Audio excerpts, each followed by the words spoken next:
বিসমিল্লাহির রহমানির রহিম। মাননীয় স্পিকার, যে বিষয়ের উপরে আমাকে ধন্যবাদ জানানো হয়েছে এই সংসদের পক্ষ থেকে, তার জন্য আমি আন্তরিকভাবে কৃতজ্ঞ এবং আন্তরিকভাবে সকল সদস্যকে ধন্যবাদ জানাচ্ছি।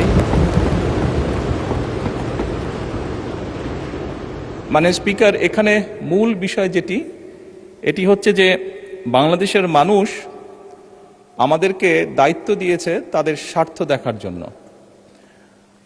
আমাদের দলের অবস্থান থেকে আমরা একটি স্লোগান ব্যবহার করি, সেটি হচ্ছে যে বাংলাদেশ ফার্স্ট বা বাংলাদেশ প্রথম।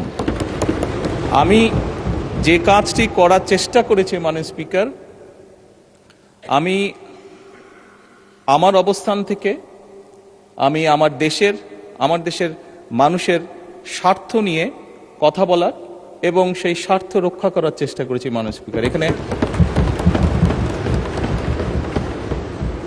মাননীয় স্পিকার, এখানে আমাদের কারোরই কোনো ব্যক্তিগত কোনো বিষয় নেই। এটি যদি কোনো কিছু অর্জন হয়ে থাকে, ভালো কোনো কিছু অর্জন হয়ে থাকে, এটি বাংলাদেশের অর্জন।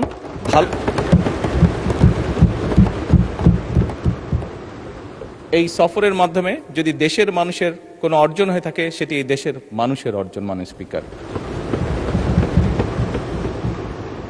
তবে মাননীয় স্পিকার, যেহেতু সংসদের সকল সদস্য, বিশেষ করে বিরোধী দলীয় নেতা, উনিও উৎসাহ প্রদান করেছেন দেশের জন্য, দেশের মানুষের পক্ষে কাজ করার জন্য, সেজন্য আবারও আমি আমার ব্যক্তিগত পক্ষ থেকে সকল সদস্য, বিরোধী দলীয় নেতা সহ সকল সদস্যকে আন্তরিকভাবে ধন্যবাদ জানাচ্ছি।